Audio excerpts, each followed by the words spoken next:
ದಾಸವಾಳ ಗಿಡ. ಇದರ ಸೊಪ್ಪಲ್ಲಿ ಇಡ್ಲಿ ಮಾಡೋಣ. ಇದು ನಾನು ಹುಯ್ದು ಈಗ ಚೆನ್ನಾಗಿರೋದನ್ನ ನೋಡಿ ಮತ್ತೆ ಅದನ್ನು ಕಡ್ದು ಅದೆಲ್ಲ ತೋರಿಸ್ತೇನೆ.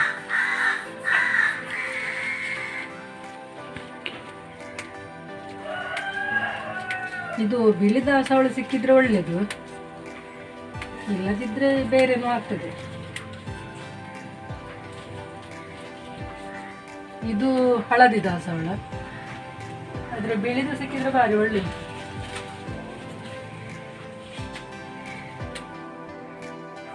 ಎರಡು ಲೋಟ ಅಕ್ಕಿಗೆ ಅರ್ಧ ಲೋಟ ಉದ್ದು, ಆದರೆ ನಾನಿಲ್ಲಿ 5 ಲೋಟ ಅಕ್ಕಿಗೆ 1 ಲೋಟ ಉದ್ದು ತಗೊಂಡಿದ್ದೇನೆ. 6 ಗಂಟೆಗಳ ಕಾಲ ನೆನೆಸಿಡಬೇಕು.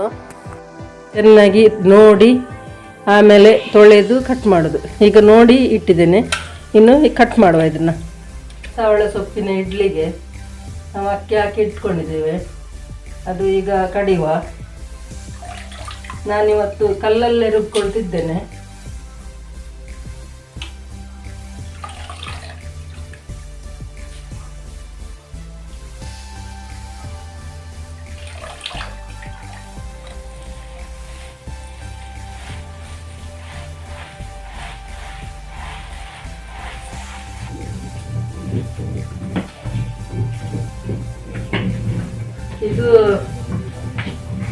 ಇದನ್ನು ಸಾಕು.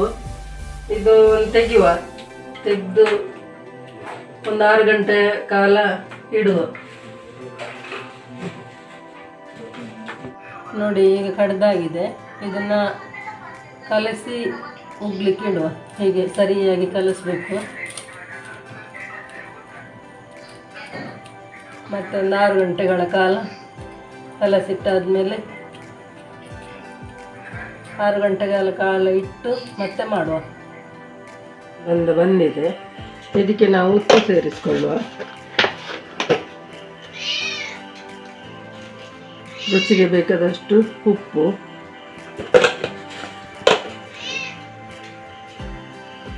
ಚೆನ್ನಾಗಿ ಮಿಕ್ಸ್ ಮಾಡಿಕೊಳ್ಳುವ.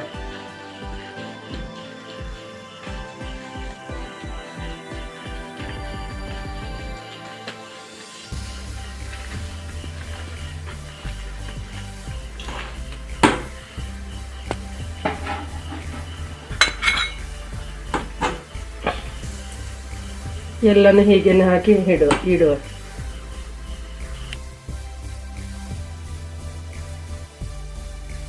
ಇದು ದಾಸವಾಳ ಇಡ್ಲಿ ರೆಡಿಯಾಗಿದೆ. ತುಂಬ ಚೆಂದ ಇರ್ತದೆ, ನೀವು ಟ್ರೈ ಮಾಡಿ ನೋಡಿ. ಆರೋಗ್ಯಕ್ಕೆಲ್ಲ ಒಳ್ಳೆಯದು. ಇದು ಹೊಟ್ಟೆಯಲ್ಲಿ ಏನಾದರೂ ಪ್ರಾಬ್ಲಮ್ ಇದ್ದರೆ ಅದು ಕೂಡ ಗುಣ ಆಗ್ತದೆ. ನೀವು ಟ್ರೈ ಮಾಡಿ ನೋಡಿ, ಮತ್ತು ಪ್ರೋತ್ಸಾಹಿಸಿ.